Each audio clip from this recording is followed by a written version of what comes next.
Welcome. You're listening to The Best of Investing. I'm your host, Edward Brown, along with my co-host, Nam Phan of Pacific Private Money. Our phone number is 888-912-1190. Use that number to answer the trivia questions for a 5-pack tanning certificate given away during the show. That certificate's not sponsored by the radio station, but by Tan Bella Tanning Salon with 2 locations in San Francisco and 1 in Marin. And those certificates are worth over $100, so it's a nice little prize. Today's trivia theme is Miscellaneous Trivia. So, Nam, give us your assessment of what's going on in this market. Yeah, well, first of all, it's been a while, Edward. Yeah. Great to be back on the show. I can't remember the last time I was on BOI, so it's been it feels like maybe 3 months or so now at this point. But so we're what is today? It's mid-April or mid to late April. And I can tell you, my head has just been down working for the last quarter since last year. It seems like so much.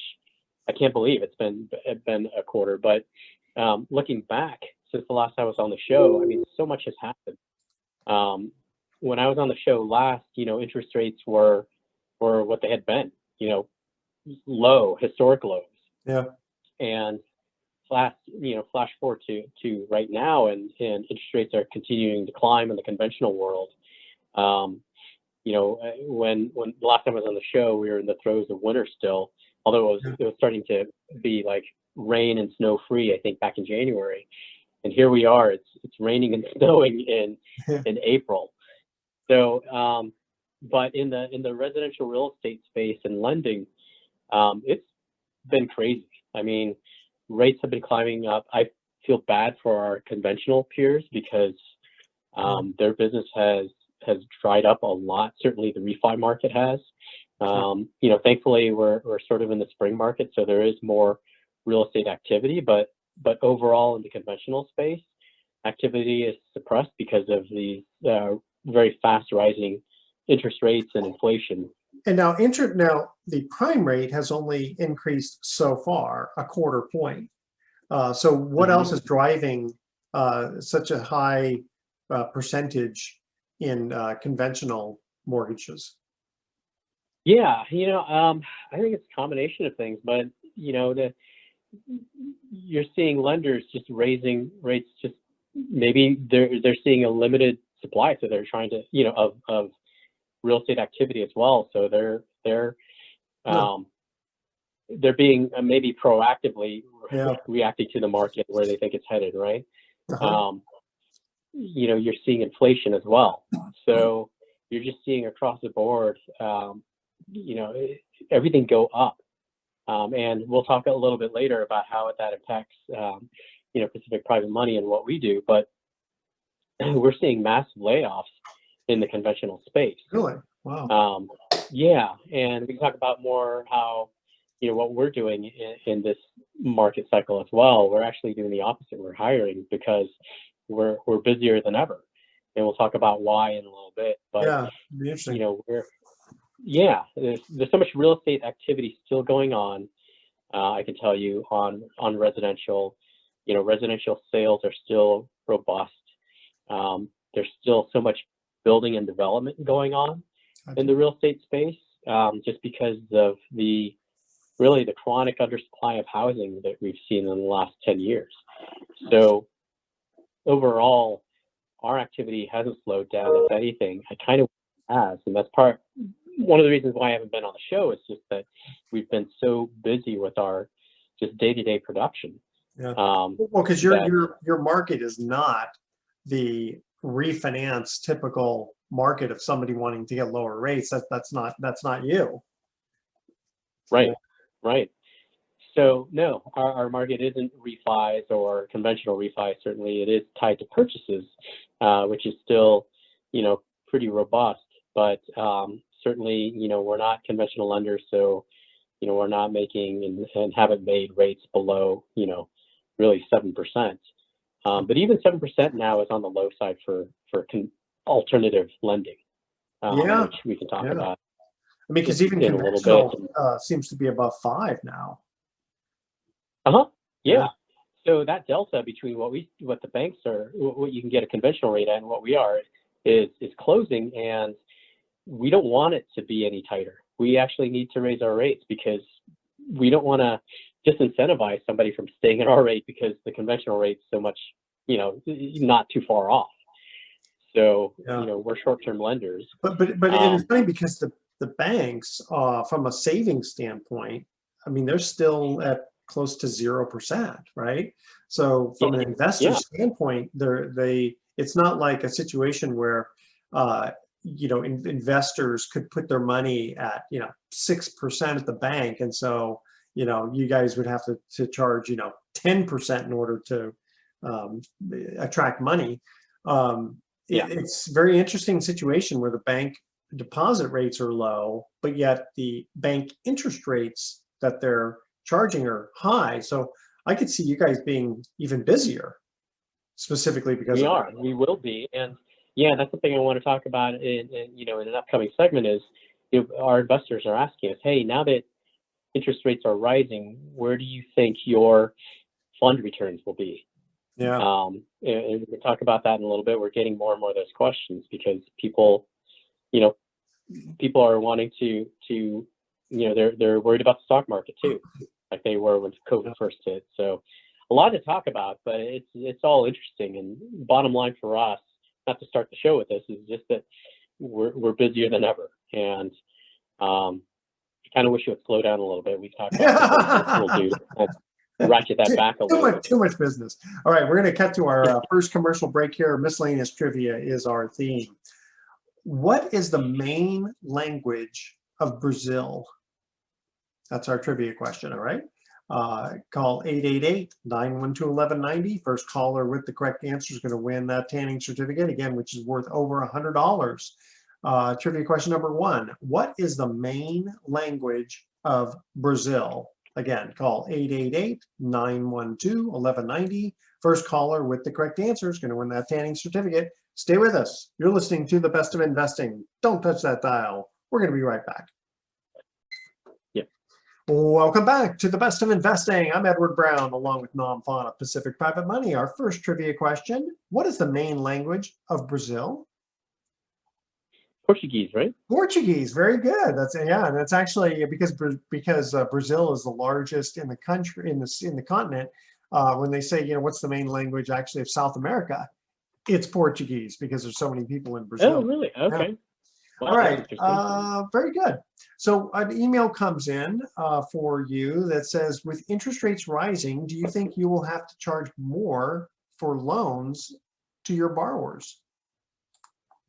Yeah, so that's a interesting question. And we were talking about this in the last segment in terms of, the rising interest rates with conventional loans, some of them approaching, 5 or higher, where some of our loans have been in the low 7s.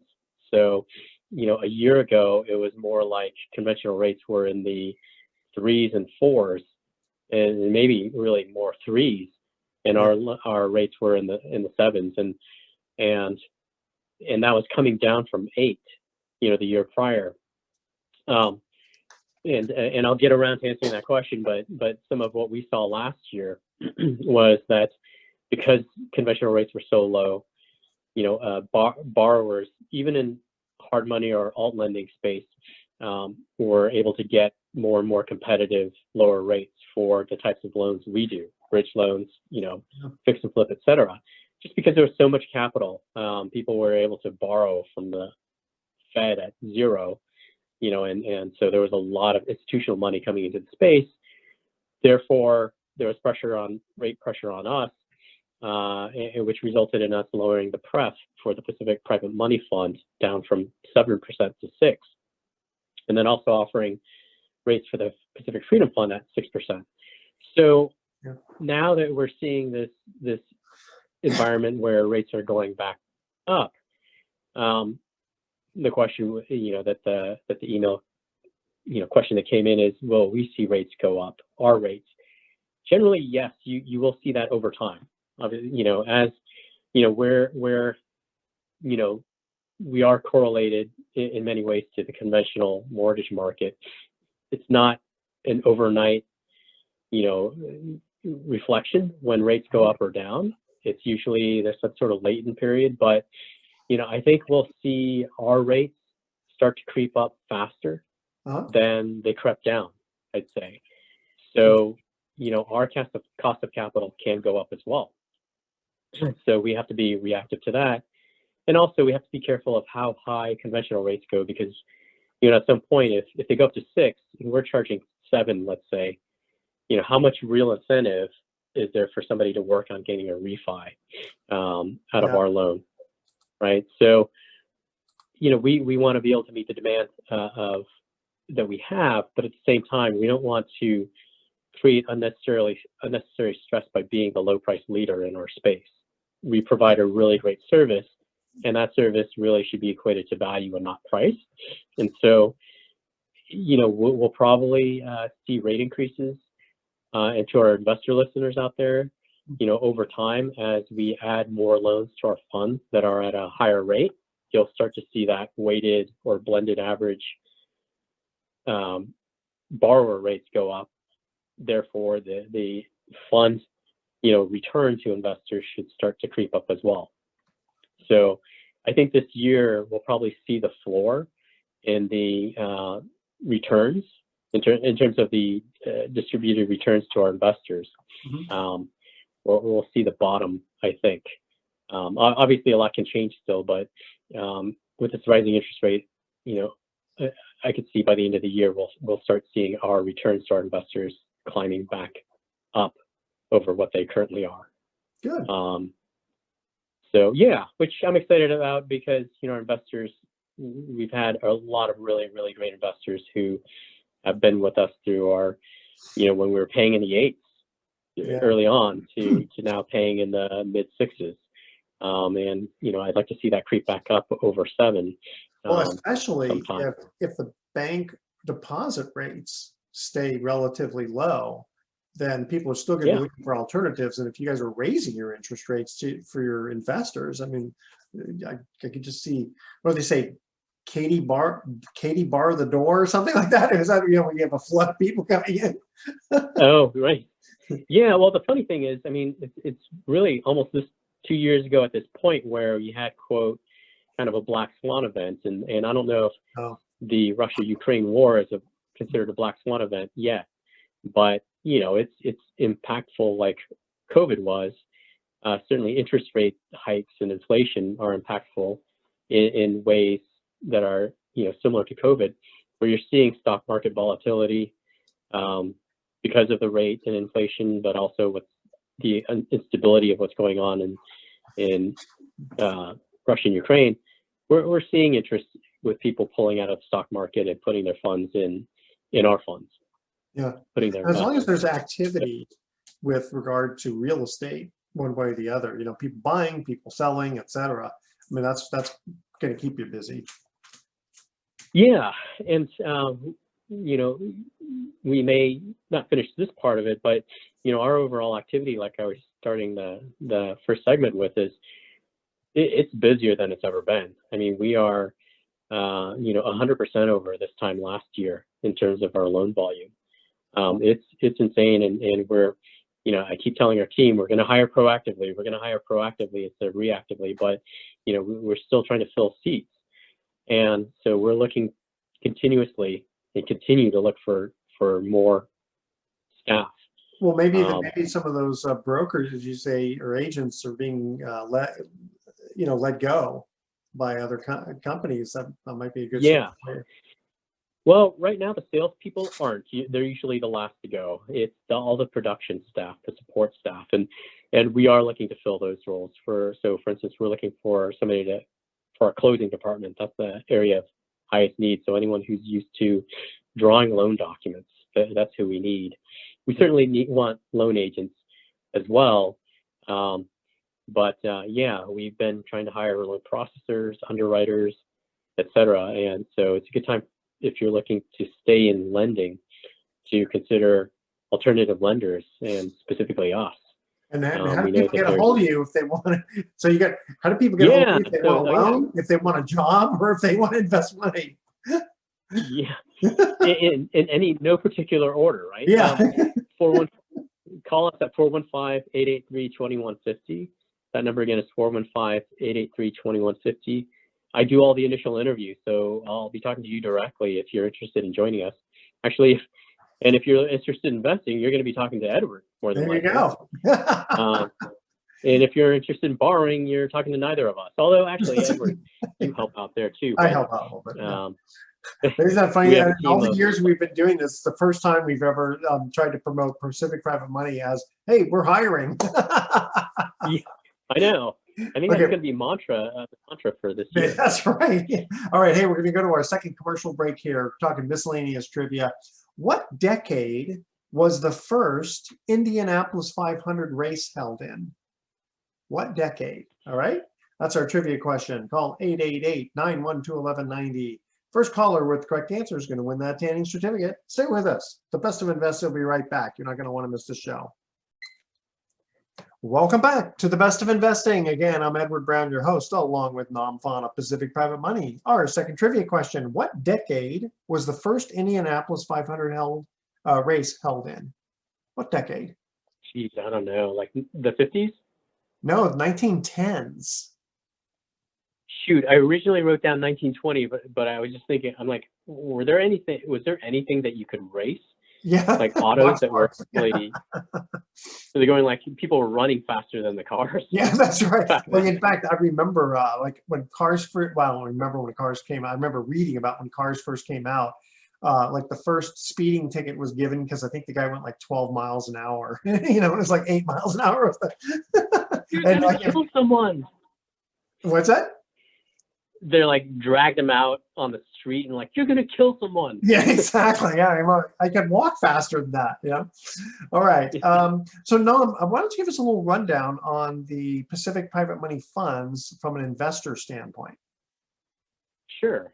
So, Pacific Private Money, the lender originator, these days is originating loans all over the country, but largely still in California.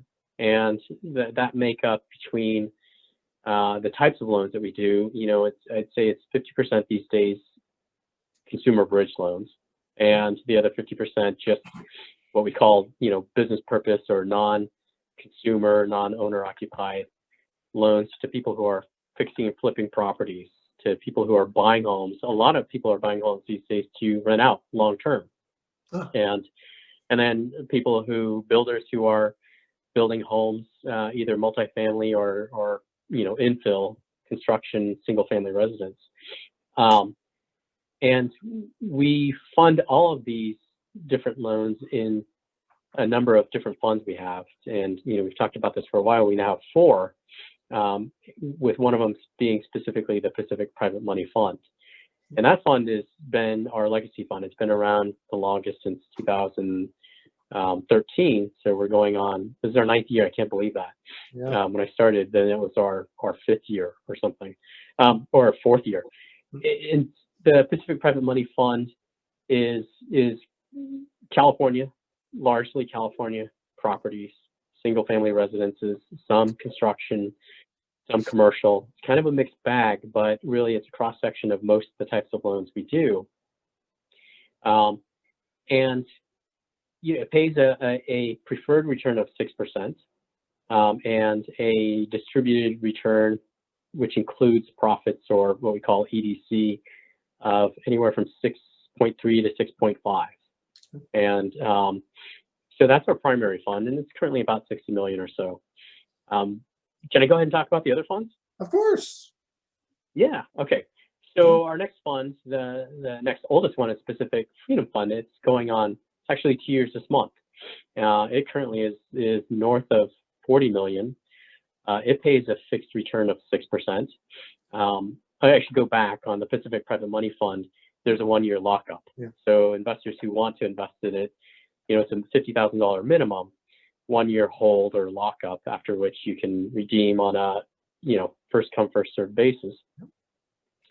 Whereas the Pacific Freedom Fund, minimum investment is $250,000.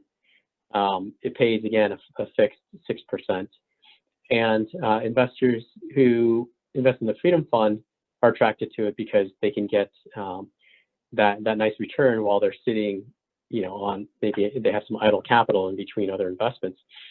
The nice thing about the Freedom Fund is that you can redeem quickly, meaning there's no redemption penalty for redeeming the funds, shortly after you invest. And we can redeem the funds typically within 2 weeks, maybe 3 weeks, where the Pacific Private Money Fund, it's anywhere from 45 to 60 days, maybe sometimes a little bit longer.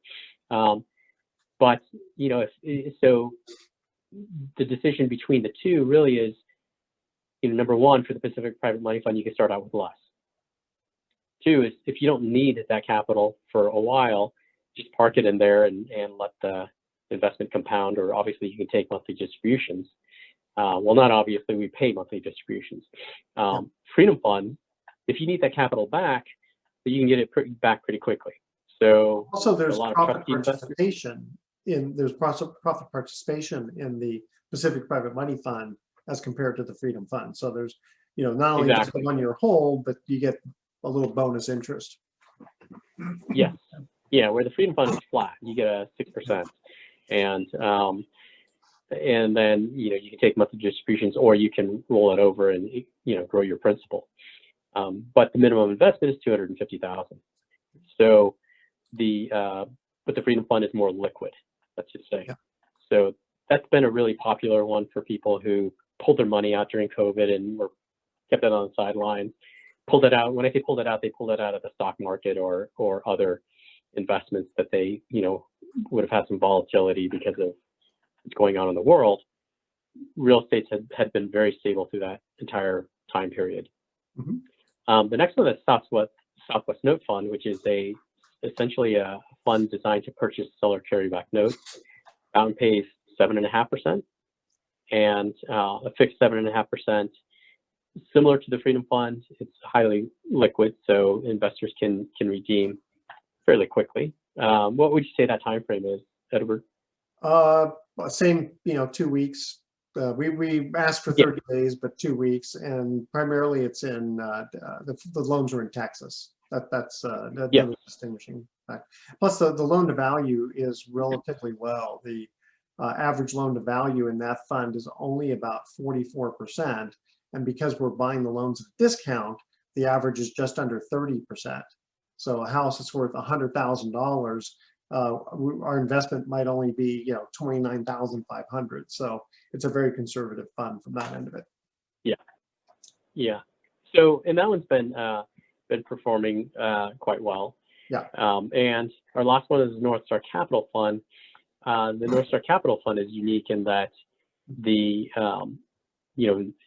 lending sort of philosophy is towards more or less just ground up construction or construction loans to builders, developers, folks who are building, residential properties in California. There might be some multifamily, but I think largely it's residential. Construction loans typically take a little bit longer. We charge higher fees to the borrower, to the developer, so we're able to pay a higher return, and that return is anywhere from 8 to 10%. All right, we're going to cut to our next commercial break. And again, to get a hold of Pacific Private Money, you can call 415-883-2150. Third trivia question: what comic strip features Billy, Dolly, Jeffy, and PJ? That's our trivia question. Call 888-912-1190. It's kind of a sweet comic strip. What comic strip features Billy, Dolly, Jeffy, and PJ? All right, stay with us. Best of Investing. I'll be right back. Welcome back to the Best of Investing one more time. I'm Edward Brown, your host, along with Nam Phan of Pacific Private Money. Our third trivia question: what comic strip features Billy, Dolly, Jeffy, and PJ? Is that Family Circus? Yes, it is. Very good. That's kind of a very... I haven't read that in so long. Really? Pretty good, though. Yeah, it's a very family-oriented comic strip, so I really like that. Yeah. I used to love reading the comics every Sunday. Oh, yeah. Okay, I have a confession. I still do. Do you really? Yeah, but what's really funny, though, is Doonesbury is very left wing, and now Uh-huh. that Trump isn't in office, there's hardly anything about Trump. They used to just totally bash him. But interestingly enough, I don't see one comic strip that they do against Biden and any of the Alzheimer's Well, potentials out there and dementia. I mean, it's like completely off the table. And every once in a while, they'll still bring up Trump or some Republican right. situation. It kind of cracks me up, really. Um, The publication, right? So I'd be curious to see what comic strips look like in other states. well, I mean, Doonesbury would be national, right? Right, but which newspaper is that? Is that the Marin IJ? Oh, gotcha. Yeah, but I mean, I mean, and they're syndicated all over the place. They're usually Yeah, every newspaper. there's got to be comic strips that are conservative or more right that just aren't published here. Boy, it's I funny. would think. BC used to be that way. And I'd have to actually Oh, research that. Yeah, because there aren't too many. That was a really funny comic strip. I'm not yeah, sure there's how many other BC ones are too. like that. Alrighty. So Nam, because it's been a while since you've been on. We haven't heard deal of the week for a while because you got to explain, like, you guys at Pacific Private Money charge the borrowers higher than what they could get at the bank. So there's got to be a reason why they're coming to you. So let's hear some deals. Yeah, yeah. So okay, this is going to be a little bit of a broken record, but I mean, they're all similar to deals of the week that that I've shared over the course of all of the, the shows that we do. But, you can put them into several buckets. Maybe there's more diversity of deals of the week now than there were this time last year, but I'll start with the typical kind of deal of the week bridge loan where we have somebody selling their home in San Francisco and buying in Palo Alto, where they're trying to compete against, all cash, or it's not really just competing against all cash why somebody would get a bridge loan. I mean, yes and no. There's some people who need a bridge loan because they're downsizing and they just can't get a conventional loan. And so, but these days, all cash is still king when you're trying to bid in some of these homes. Yeah, well, in fact, let me kind of backfill that with one that we had closed fairly recently, where this borrower was buying a house for 2.2 million and was putting $1.4 million down and just needed 800,000. But because they wanted to show a very competitive, hey, we can close quickly, they ended up coming to Pacific Private Money for the loan. But it's funny because the agent who referred it was a little nervous. I think this was her first time dealing with us or dealing with Pacific Private Money. And so it was like this, are you sure you guys can close in time? Because the borrower, we said, well, here's an application. So make sure you fill this out as best you can, and we'll be prepared. We've got the money. We're all set, raring to go. We just need, you to identify what property you're going to buy for 2.2 million and make sure that's, it's a fair offer. And, every once in a while we hear, are you sure you really have the money? You really going to close this fast? And we said, yes, we promise we will. And sure enough, we closed on time. We get this big thank you. We got our dream home. Yeah, that's funny. Yeah, I mean, so that's a good component of the deal of the week we should talk about is how the borrower at the end benefits, and it'd be good to tell more of those stories as well as just the structure of these deals or why somebody came to us. But people are trying to make competitive offers to win. The interesting thing about deals of the week lately, or deals, is our average bridge loan has in this quarter, I would say, has gone up maybe 50% over this time last year. Wow. So our average deal bridge loan is probably closer to 1.8 million, maybe 2. It's not unusual for us these days to do a $4 or $5 million bridge loan. So yeah, so it's competitive out there on the upper end, and that's a group that has, looks at the bridge loan as not so much, they don't look at it from how much is this going to cost me, but how much is this going to give me a leg up in competing against other offers. And also they're starting to realize, because our realtor referrals are more educated on the bridge loan, that these borrowers are realizing, hey, I only have to move once now with the bridge loan. That saves them. And yeah, and a very real convenience is that they can move once, they can sell their departing residence empty because they've moved into their new home. And not only can they sell it empty, which is, it's a pain in the butt to try and sell your home when people are walking through it while you're still living in it. Yeah. Right? Yeah. But if you can sell it vacant, but plus staged and freshened up, then, you know, the people who are using our bridge loan, they're sharp people. They realize the economics of a higher price for staging, or a higher price that they can get staging a property, and also that it counteracts the cost of a bridge loan plus convenience. So more and more upper end clients. So did you find the guy who bought Jim Harbaugh's property in Los Gatos for $12 million? Do you guys help out on that one? No, I didn't know any. Remember? Yeah, he was asking like 12.5 and it went for like 11.2 or something. He took a discount, but I'm sure he still made money on it. Yeah, I'm sure he's fine. He probably, well, when he got it, it was probably worth what, 5 or something. Yeah, I don't know when he bought it, but yeah, probably. So he probably did. He probably did quite well, I would think. Yeah, yeah. All right, so we have about 5 seconds before we have to cut to our last commercial break. So again, if people are interested in a bridge loan to be competitive, where it will look like an all-cash offer, how do they get a hold of you? They give us a call, 415-883-2150, and that goes to our main office, and our reception team will route you, if you're needing to borrow, we'll route you to one of our loan officers. If you need to invest, they'll transfer you to Mr. Brown here.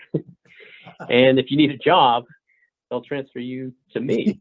So we have stuff for everybody. Stuff for everybody. Yeah. Everybody should call you for one reason or another, right?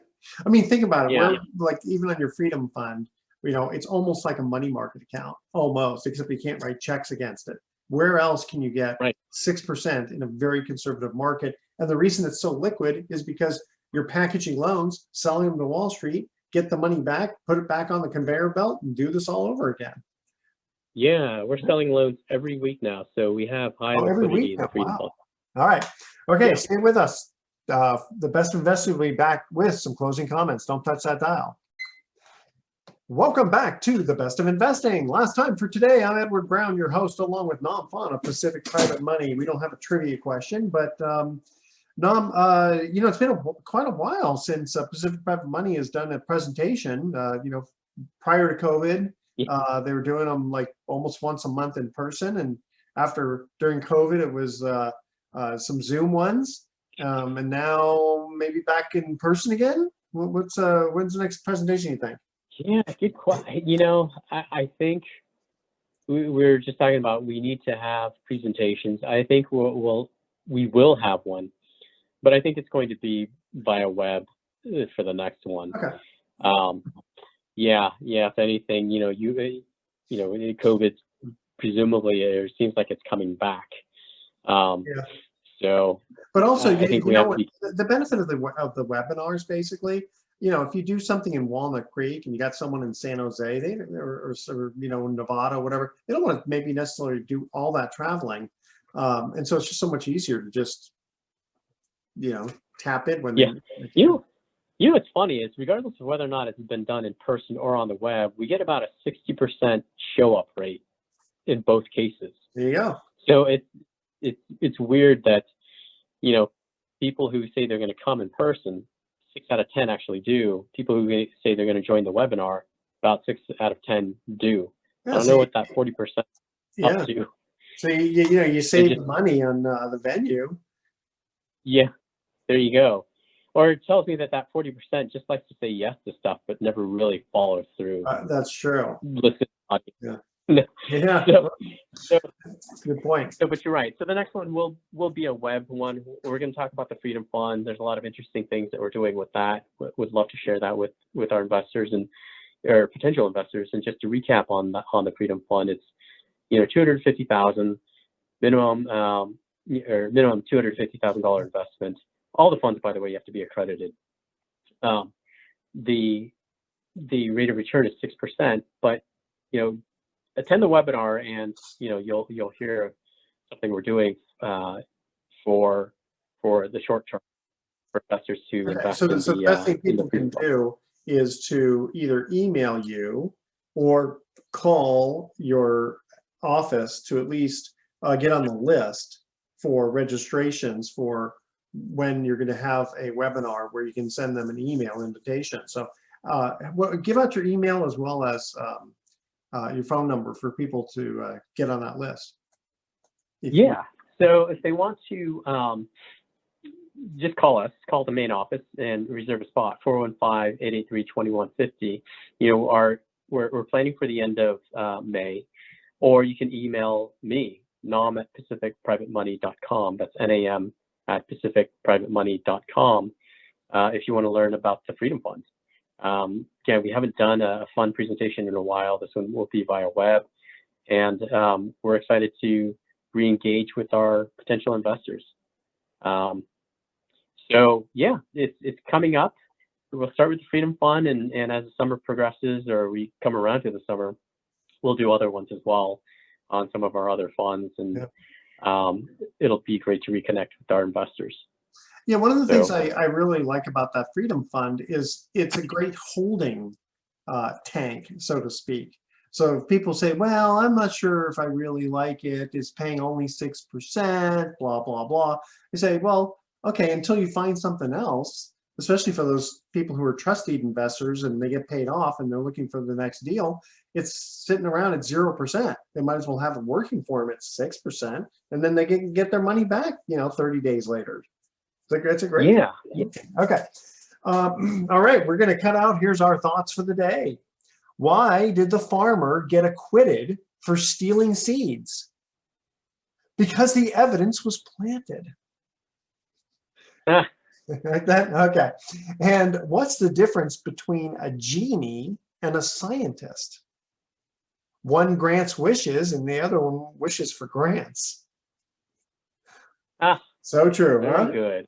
All right. Yeah. Tune in next week to The Best of Investing. We're going to be giving away, more free prizes for answering trivia questions. Thanks for listening. On behalf of our team, I'm Edward Brown, wishing you the best of investing.